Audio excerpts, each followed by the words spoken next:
Welcome to Peachtree Point of View. Recently, our team came together to share insights, experiences, and updates that we believe you'll find valuable. Let's jump into the conversation.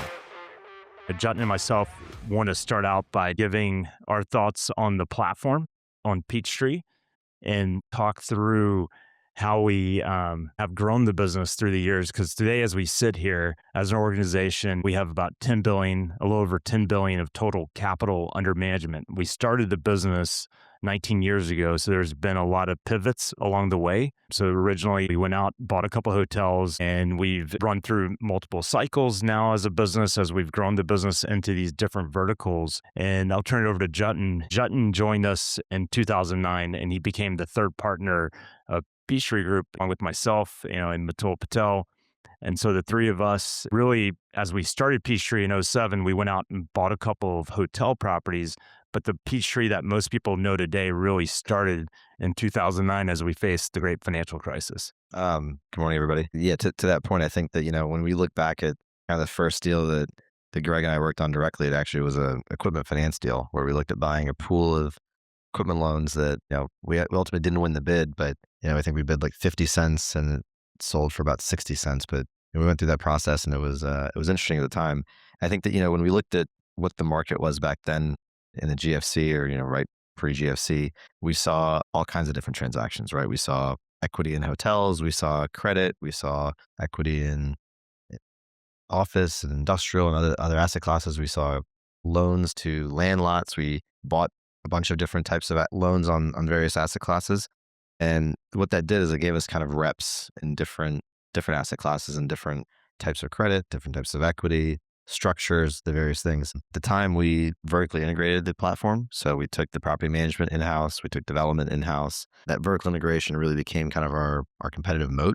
And it allowed us to kind of expand into various other things. So, if you look at where we're at today, we're at 10 billion, a little over 10 billion of total assets under management. We've done about 15 billion of total deals. Our team is approaching 400 people. We've done almost 900 deals. So when you think about that, that's about a deal a week since we started the company. And if you think that, more than half of those deals we've realized, we've gone into a deal a week and we probably sold a deal every other week. So our team has been incredibly busy. We've built a team that I think strives on this curiosity to go find new structures and find creative ways to do things and find that risk-adjusted return that kind of makes sense for us. Yeah. So we've had a lot of success, obviously pivoting again along the way and building the business and being able to, really develop out the platform from the standpoint of being able to do direct lending. The credit side of the business makes up a large portion of our assets under management. So as you look at Peachtree, we're a private equity firm that invests across commercial real estate.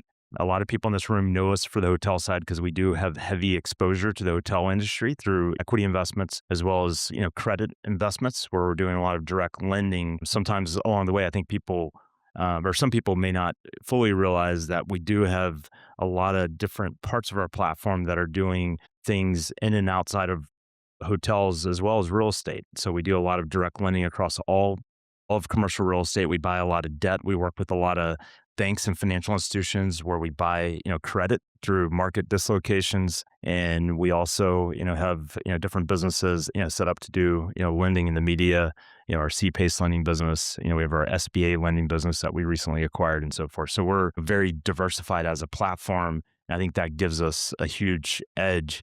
I think if you look at our ecosystem that we built, we've built an ecosystem where we have a really good culture. We have close to 400 corporate team members, and we have an incredible team that's helping us execute along the way.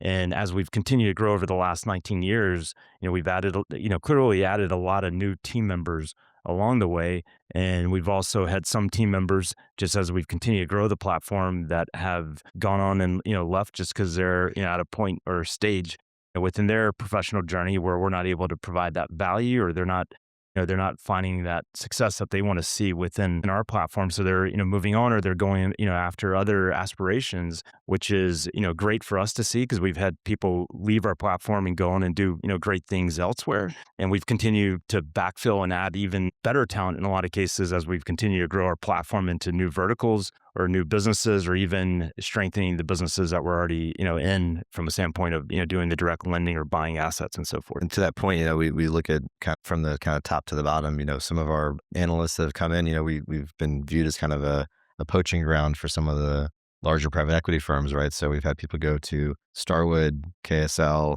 Adia, groups like that. We do so many transactions and see so much of the playing field that they appreciate the training that people get within our shop. I think, one thing that Greg mentioned earlier is that, we started doing a lot of hotel transactions early on, but as kind of time went on, everything we've grown has been organic outside of the SBA business that we just bought a few months ago. And when I say it's organic, we've found a strategy and kind of leaned into it. So, what was our development platform that we internalized, the property management side, equity acquisitions.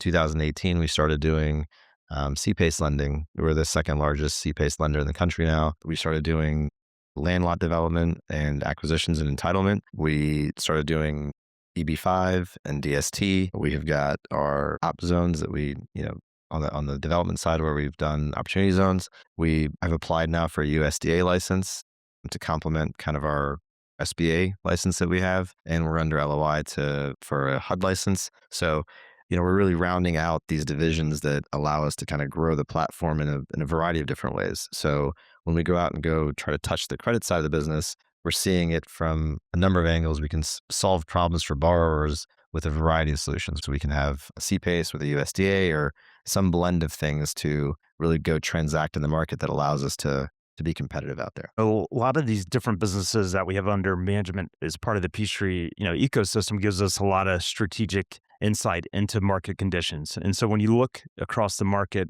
for the investments that we have, again, which is primarily across commercial real estate, we're noticing a lot of trends. Some of these trends are what everyone's, experiencing across different, businesses, or even just noticing if you're watching CNBC, clearly the markets we've gone from an environment where interest rates were super low from 2010 to 2022. Effectively, we've entered this higher for longer long-term interest rate environment, starting really in the first half of 2022. And we feel like that's an environment that's going to continue to exist. We've talked about that at the last, couple of investor meetings or annual investor meetings that we've had. So we've had this higher for longer, long-term interest rate environment. We've had a lot of extend and pretend in commercial real estate. And we feel like we're getting to the end of that extend and pretend because there's a lot of fatigue setting in across investors as well as lenders within real estate, within credit and so forth. And so a lot of those challenges are creating a lot of opportunities for us. And we'll talk about that, how that's, having a positive impact on some of the new funds that are deploying capital, how it's impacting our current investments, and how we've done a really good job navigating some of those challenges and really recognizing those challenges early on and being able to navigate around, some of those impacts. Commercial real estate values are down approximately 20%. But, ultimately, as a firm, that creates a lot of opportunities. It creates a lot of gaps in capital as, different owners of assets are looking to refinance, which us being a direct lender or being a buyer of debt, it creates, that chaos that allows us to take advantage of those opportunities. And I think just from a market perspective, when you look at what's driving people to actually capitulate now. So today, as we sit in 26, people might have been waiting for rates to come down, which clearly haven't and are probably not going to anytime soon. They thought maybe the administration would create some stability for businesses. That also has not happened. So when you look at just the various things in the market, whether it's a hotel or an office, industrial or multifamily or across the real estate spectrum, you've just got people that are maybe fatigued, or people have to sell or have to figure out how to inject capital into their assets, right? Cap rates have expanded. Rates have stayed high. That obviously equates to more capital being needed to stay in these assets, right? Whether it's to just pay your debt service or if it's to improve your asset. So you're just seeing a lot of, I guess, owner and borrower kind of change in mindset over the last, even just the last 3 months, frankly. But I think that, one thing that Greg mentioned is that, the banks and kind of the opportunity on the credit side is that, in 2023 was the regional banking crisis, right? Where you saw the massive dip in banks. Obviously that created I would say not a desire, but a requirement to kind of reduce real estate exposure. And so that allowed for groups like us to take advantage of that or continue to take advantage of that. And then you have regulations like Basel and whatnot that further exacerbated that. And so now you've got, the opportunity that's in front of us is that we have a lot of credit that's out there. where borrowers need to refinance their assets. Credit volumes are up this year compared to last year. More originations are happening, more refis are happening. And you've got banks that are continuing to be more on the sidelines than they were. They're not completely off the sidelines, but there's many lenders in the room today, and I'm sure you'd agree that it's harder to get a real estate deal done today than it was 10 years ago, only because of some of the regulations and capital requirements and whatnot. So that allows groups like us to step in and provide capital at a much lower attachment point or LTV and still get a great return. And that trend has continued and likely will continue for the near future. Yeah, and I think Jatin is really highlighting the fact that, the reality is we're a firm that's looking for market inefficiencies always and trying to take advantage of those inefficiencies. And when you look across, investing in equity in commercial real estate, the 2010 to 2022 vintage really probably overperformed. We were in this period of just we effectively had 0% interest rates. So you had artificially low rates. We're back, you could argue, in more of a normalized interest rate environment. And so we're still recalibrating to that environment. So internally, our view has been that equity in general is going to underperform in real estate across the board over the next decade. That's starting back in the first quarter of 2022. That's why we've been so heavily investing through credit, because in a lot of cases, we're getting equity-like returns. Being a first mortgage lender doing direct lending or buying loans that we restructure back into performing loans, we're getting equity-like returns without taking on last dollar risk. And that's why we like the equity trade, and we're in a more protected position. But it doesn't mean that there's not opportunities on the equity side. We are seeing opportunities there. It's just much more selective. It's more rifle shooting. Different vintages of our fund vehicles have performed differently, right? So vehicles that were started pre-COVID, they were 100% hotels. They're going to perform differently than a credit portfolio that was originated in the last 24, 36 months, primarily because of the duration of the fund or the asset it was and going into COVID and being impacted in a certain way. But I think that, when you look at the market, I think it's kind of important to note, like, what actually is we've kind of been through, right? If a lot of our assets just had to deal with COVID, that'd be one thing. But it's not just been COVID. It's been higher interest rates. It's been tariffs. It's been higher labor costs. It's been supply chain issues, various things that just were not things that you would underwrite or foresee when you're making either a credit investment in 2022 or in 2019. And so certain vintages of funds have performed differently just because of the macro environment. The asset might be improving or the market might be improving. There's just so many headwinds generally in the market that have made certain vintages of funds perform a certain way. Yeah, and it's our job as managers of the platform. It's our fiduciary responsibility to do what we can to navigate around these challenges. And again, I think on the asset management side, we've added a lot of strength through the years into that platform, and we've done, I think, a really good job when you look at, underlying the performance of these assets and taking consideration what's happened. I think we've done a really good job navigating some of the challenges and how we've dealt with it compared to other platforms per se. When you look at Peachtree over the next 5 years, we're going to continue to lean into the same investments that we've always done. So we're going to continue to do direct lending across commercial real estate. We're going to continue to acquire and develop assets where we see it makes sense on the equity side. And so that's always going to be a big part of our story. But it's, going back to that market inefficiencies, we're always going to be looking for some market inefficiency that we can take advantage of and get outsized returns. And tax efficiency is going to be an area that we're probably going to be focusing even more on to help drive, going back to my comment about just going this decade of overperformance to underperformance, because we're in this the underperformance is really driven off this higher for longer long-term interest rate environment that's going to keep, from our perspective, rates more elevated. It's going to put us at more risk that cap rates could stay, not only higher, but potentially even, potentially increase slightly throughout time if, the long-term rates stay higher, which is going to be a headwind to value creation. So it's going to be very critical that you do create true value at these assets if you're investing in on the equity side. That's why, we find it compelling when you're developing an asset or buying an asset and, doing heavy renovations, because you can a lot of times create a lot of value to the cash flow side of the asset or to the business plan. So it's going to be, focusing on those kind of components. But more importantly, when you're very tax efficient, you also can drive, even more after-tax returns. In a lot of cases, you're driving 200 to 600 basis points of returns or IRR to the actual investment. So that could ultimately be, 20 to, 40, 50% of your after tax, basically growth and value in that investment if you're tax efficient. And that's an area that we're going to focus heavily on. I'll let Jatin sort of talk about that as well. Yeah, so I think when you look at the next 5 years and you kind of look back of why we're set up the way we're set up today, right? Many of our investments are through fund vehicles, and that's efficient not only from an investor's perspective because they can invest into a fund that gives them diversity.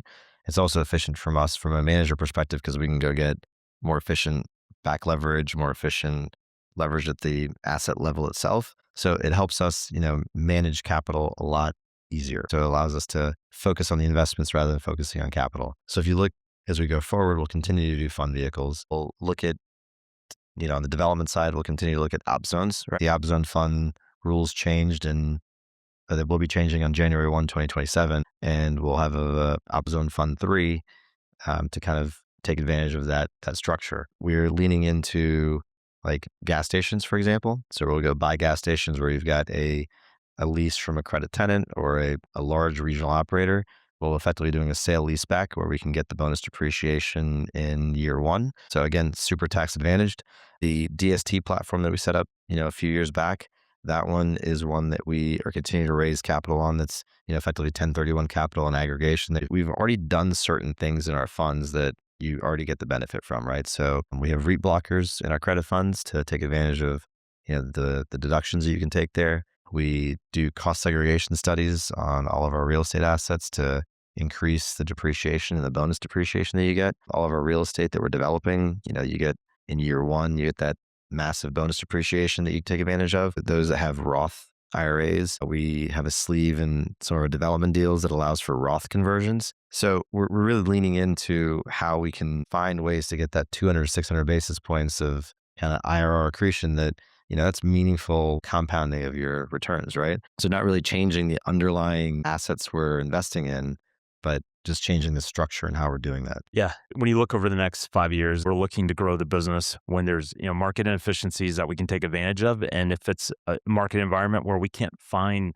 investments that make sense to invest into, we're not going to invest capital. We're not going to, call capital, or we're just going to wait till the market makes sense again. That's the benefit of our platform because we do invest up and down the capital stack. As it relates to real estate, we're investing into other industries like the media space where we do the media finance. And we have some other businesses like the SBA business we've talked about. We've done a lot to really institutionalize the business and set the business up for success long term. Something that we've done internally is making sure we brought in the right team members over the last 5 years, 5 to 10 years. But we've also done a lot of things corporately. We've done a lot of just different things uniquely to help get a corporate rating. And I'll let Jatin sort of talk about that as well. Again, just thinking about how we're investing in what is meaningful to our lending partners, our equity capital partners, is that we're really making sure that from a tech perspective, we're trying to stay up to date.